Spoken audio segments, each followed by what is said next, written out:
Medications, thousands of dollars worth of equipment that had become part of their daily routine until that morning 2 years ago. He picked up a box of medications, checking the expiration dates. Most would be good for another few months, but some were approaching their limits. The irony wasn't lost on him. Holding on to these supplies had been his way of maintaining hope, of being ready for when Mira came home. But after this morning's revelation at the police station, that hope felt more fragile than ever. By early afternoon, he'd filled 3 boxes with donations. The CVS on Grant Street had a medical supply donation program. He loaded everything into his car and drove through light traffic. The pharmacy was busy for a Tuesday afternoon. Nathan maneuvered his boxes through the automatic doors, heading for the pharmacy counter. As he rounded the vitamin aisle, he nearly collided with someone pushing a cart loaded with medical supplies. "Oh, sorry," Nathan began, then recognized the man. Dr. Kellner. The doctor looked up from his cart, which Nathan now saw contained several portable oxygen tanks, the same type they'd used for Mira's emergency backup supply. "Mr. Hartley, I didn't expect to see you here. I'm donating some of Mira's unused supplies," Nathan said, gesturing to his boxes. "Seems wrong to let them expire when other families could use them." Dr. Kellner's expression softened. "That's very generous of you. I'm sure it wasn't an easy decision." Nathan glanced at the oxygen tanks in the doctor's cart.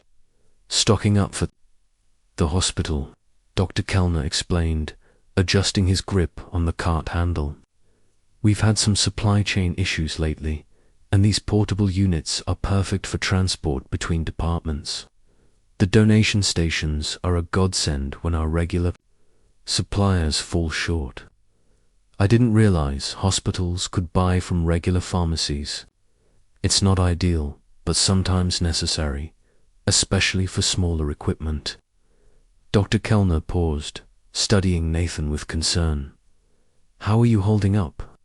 This morning must have been incredibly difficult." Nathan found himself grateful for the doctor's kindness. "It's been rough. The not knowing is almost worse than knowing would be. I can only imagine. Mira was such a special little girl. The smile of hers could light up the entire ward." Dr. Kellner glanced at his watch.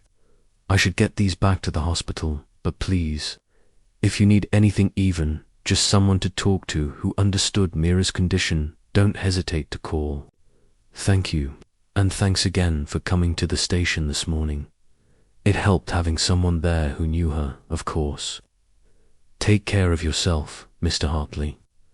Nathan watched the doctor navigate toward checkout with his cart of oxygen tanks, then continued to the pharmacy counter.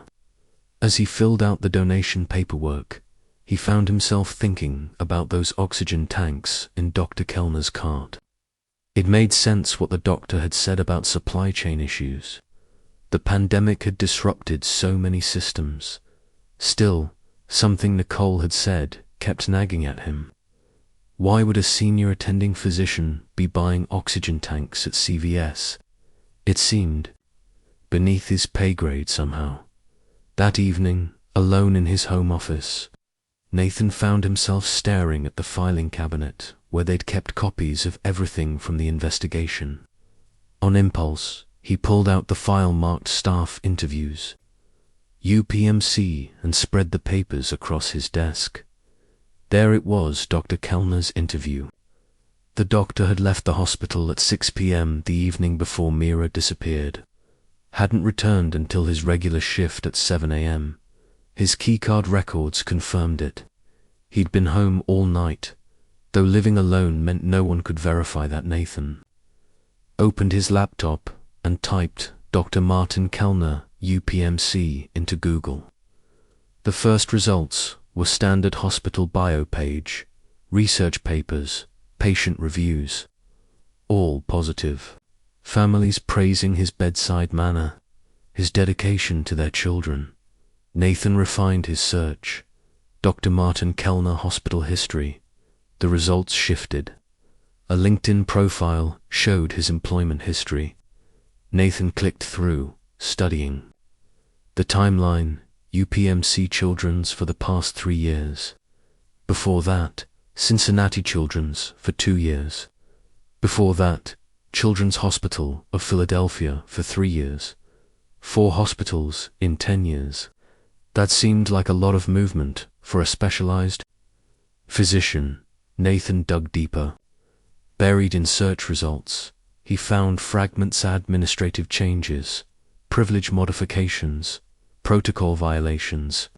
Never anything specific enough to impact his medical license, but enough to make him move on. A pattern emerged. For hospitals.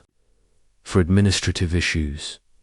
Nathan's hands were shaking as he reached for his phone. He should call Detective Walsh, but first, ...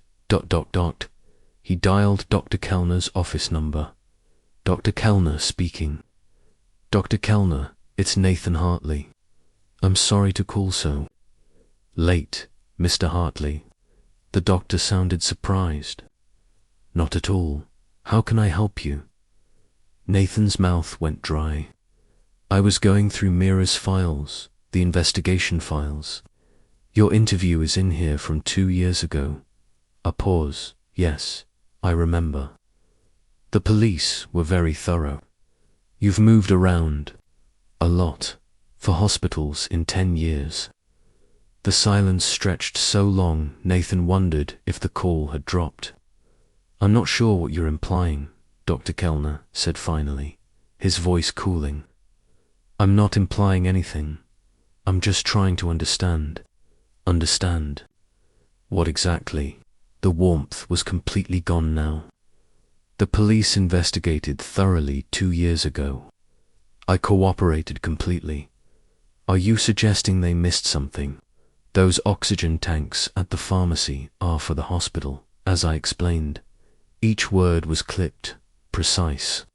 Mr. Hartley, I understand you're grieving, but these questions, what exactly are you accusing me of? I'm not accusing because it sounds like you are. It sounds like you're questioning my integrity based on what? A routine supply run. Career moves that are perfectly normal in modern medicine.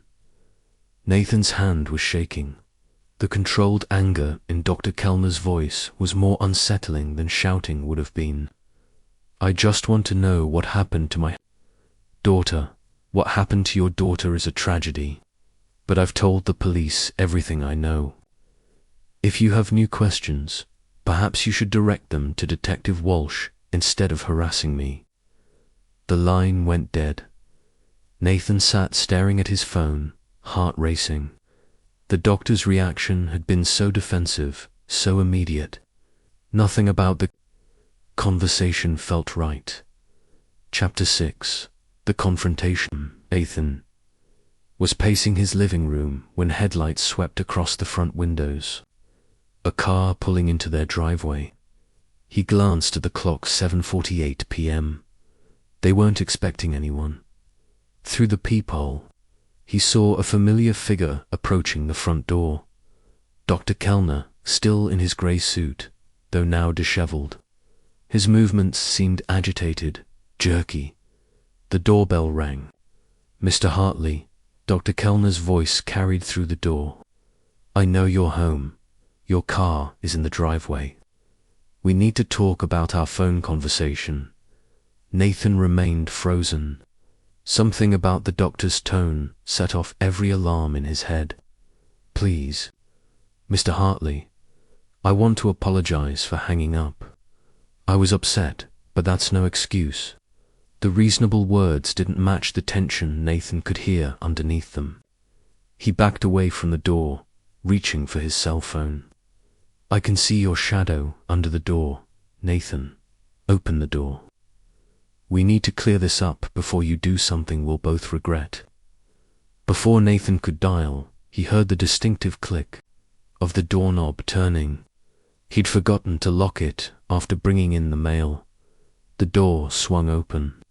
and Dr. Kellner stepped inside, closing it behind him with deliberate care. Up close, Nathan could see the sheen of sweat on his forehead, the way his right hand remained in his suit jacket pocket.